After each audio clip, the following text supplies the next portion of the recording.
Hello friends, welcome to a new topic today. In this chapter, we are going to learn about natural history of disease. So in the natural history of disease, first we will start about the iceberg phenomenon. So in the iceberg phenomenon, the tip of the iceberg, in the tip of the iceberg, the cases are seen by the physician and the vast submerged portion which is seen in the iceberg. Iceberg has three parts. One, it is the tip. Second, it is the submerged portion, and in the middle you have the line of demarcation. This tip of the iceberg are the cases which are seen by the physician.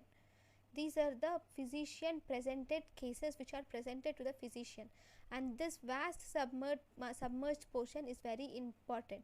These are the hidden cases of the disease, which include the latent cases, carrier cases and asymmetric cases. These hidden cases are mainly diagnosed by epidemiologists. Okay, so this is about the iceberg phenomenon. Here there is the line of demarcation. This line of demarcation will tell us the difference between the apparent and inapparent cases. This line of demarcation tells us the difference between the apparent and inapparent cases.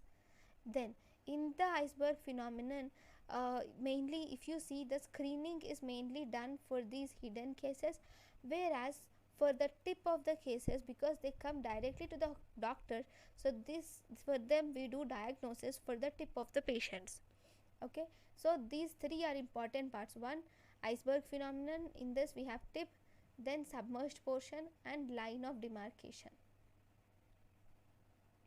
Next we have to learn one important list. Disease does not show iceberg phenomenon. The diseases which does not show iceberg phenomenon include rabies, tetanus, measles and rubella does not show any iceberg phenomenon. These are the diseases which are manifested as and when there. Then we have the phases of the disease.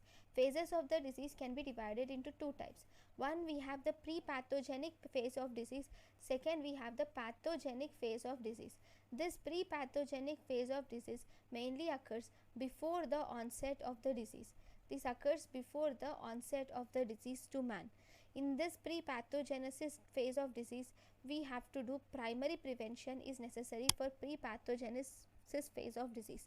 Then we have one more thing which is called as pathogenesis phase of disease. Then in the pathogenesis phase of disease, this pathogenesis phase of disease mainly starts with the entry of organism, and this organism will multiply and this leads to the disease. This disease can have three different probabilities. One, disease can lead to recovery, or it can lead to disability, or it can finally lead to the death of the person. Okay, then the disease can go to the host. The host which harbors the organism can become a clinical case, or he can be a subclinical case, or he can be a carrier. What do you do in pathogenetic phase of disease? In pathogenesis phase of disease, in this you will have to do either secondary or tertiary levels of prevention. And in this pathogenesis phase of disease, screening will improve the prognosis of the disease. Screening will improve the prognosis of the disease in this pathogenesis phase of disease. Then we have the next thing, which is control of diseases. What are the ways by which we can analyze to control the diseases? One, we have something called as surveillance. In surveillance, we will have to analyze the data. In surveillance, we will first analyze the data, collect the data, and we will take the action to prevent the disease. These surveillance can be divided into three types. One, we have passive surveillance. In this passive surveillance, the data is reported to the health system directly. That is, the patient goes to the doctor in this thing. The patient himself goes to the doctor in passive surveillance. Okay, if you see, most of the health programs in India will act with this passive stimulus. Any health program you take, that is mainly acts by this passive stimulus. Okay, so here this passive surveillance is mainly helpful to know the morbidity and mortality of data collection. So in passive surveillance, most of the health programs in India work through this passive surveillance. Then we have the next type of surveillance, which is called as active surveillance. In the active surveillance, the health system, that is the doctor or any nurse or any person from health system, they go to the community and they will collect the data. In this, some of the health programs will work with the help of passive surveillance. They include National Vector Borne Disease Control Program and National Leprosy Elimination Program. National Vector Borne Disease Control Program and National Leprosy Elimination Program will work through this active surveillance. Then we have one more surveillance, which is called as sentinel surveillance. So in this sentinel surveillance, here we will monitor the rate of occurrence of the disease in a specific condition. In this sentinel surveillance, this is mainly to identify the missing cases and also thus to supplement the notifying cases. The cases which have been notified, we are supplementing that, and we are even adding the missing cases. This is mainly done by National AIDS Control Program. This is mainly done by National AIDS Control Program. Next, the next type of surveillance, then we will have to know the difference between the surveillance and monitoring. What is monitoring? Monitoring is performance and analysis through the routine measures, but in surveillance we will have to do continuous scrutiny of factors in order to determine the occurrence and distribution of the disease. So if you see, this surveillance is a continuous cycle, whereas this monitoring is one time linear activity. It's not continuous. In monitoring you do once and that is done. And in surveillance, if you see here, the feedback is present in surveillance and feedback is absent in monitoring. Then monitoring is stopped once the disease is eliminated. This is stopped once the disease is eliminated, whereas surveillance, it is actually continued even after elimination of the disease.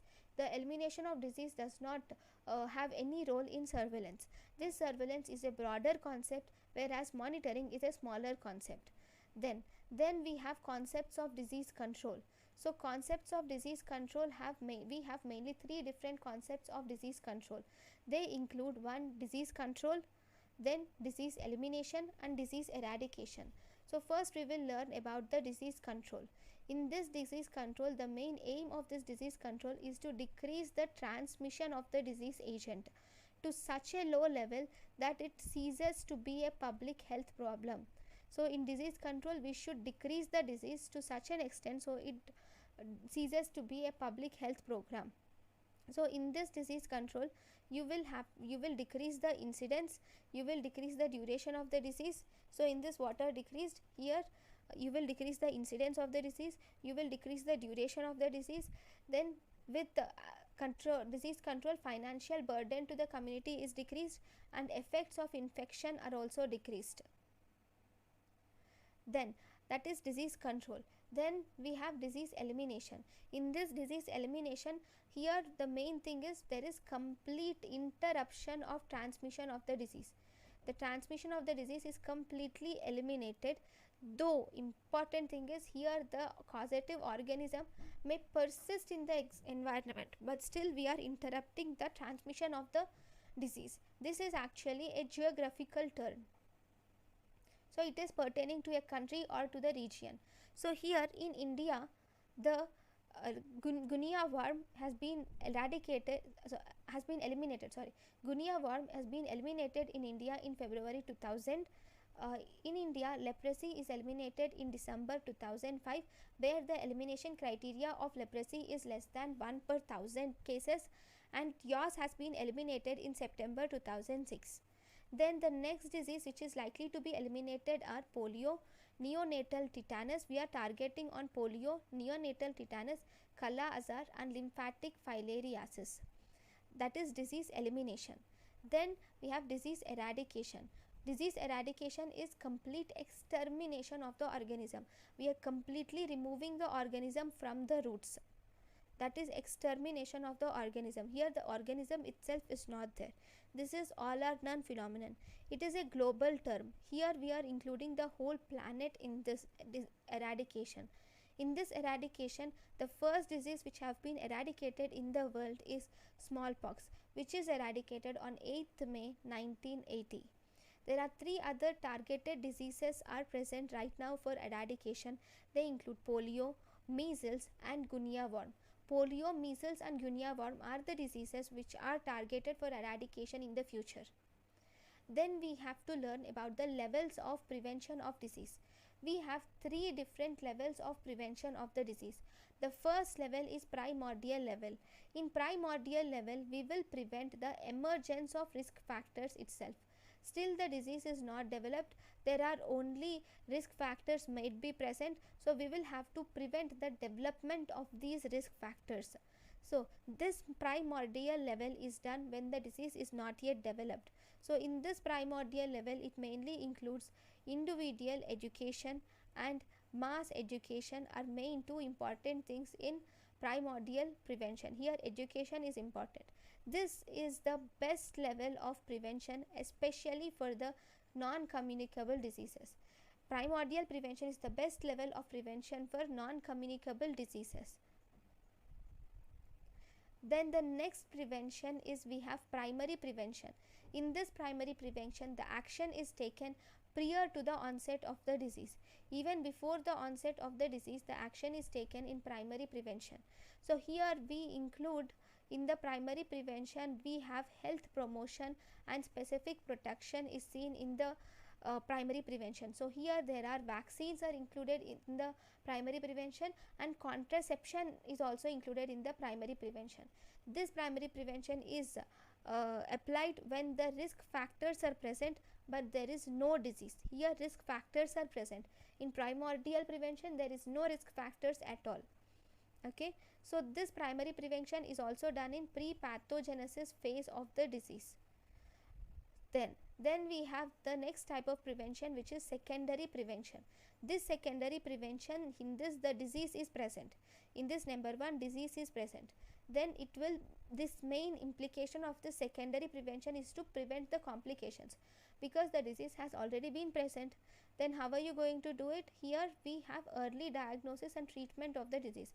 We will have to diagnose the disease and treat the disease. This secondary prevention, under this secondary prevention, all the national programs of India work under the secondary prevention. This secondary prevention is actually an imperfect tool. It is not a good tool for control of disease transmission. So it is an imperfect tool for control of disease transmission. So most of the national health programs like tuberculosis, leprosy, STDs, all these are mainly working on the secondary prevention, that is early diagnosis and treatment. Then we have the tertiary prevention. This tertiary prevention is done when the disease is in advanced stage. That means it has resulted in disability. Okay, this we will do whenever the disease is present and it is in advanced stage. Here the aim is to decrease the impairment and disability and decrease the suffering. Already there is some amount of disability. Now the aim is to just decrease the amount of disability. Here we will have to see there is disability limitation, and this includes rehabilitation. In disability limitation, we will prevent the transition of the disease from impairment to the handicapped, whereas in disease rehabilitation we will give some aids or some training so that the highest amount of disability can be prevented. So in tertiary level of prevention, this mainly occurs in late pathogenesis phase of the disease. Okay, this tertiary prevention is seen in late pathogenesis phase of the disease, that is after occurrence of the disease and in the way of progression to the complications. Now this have we have 2-3 main important terms which are very important. So one, we have impairment. So what does impairment do? Impairment is loss of anatomical structure is impairment. Here in impairment we have loss of anatomical structure is seen in impairment. Then we have disability. In disability there is inability to perform the activity is disability. Here he cannot walk, that is disability. See, disease is accident. Impairment is due to accident, there is loss of foot. Foot is an anatomical structure, so loss of foot is the impairment. Disability is because of this loss of anatomical structure, he is not able to perform the normal activity. So because of loss of foot, he cannot walk, that is disability. Then in the handicapped will limit the role considered normal. Because of this disability and inability to walk, he is handicapped. and as a result he is not employed. So that is the differences between impairment, disability and handicapped. Then this is about the main important things about the prevention and pathogenesis of the disease. Thank you guys for watching my lecture. Thank you.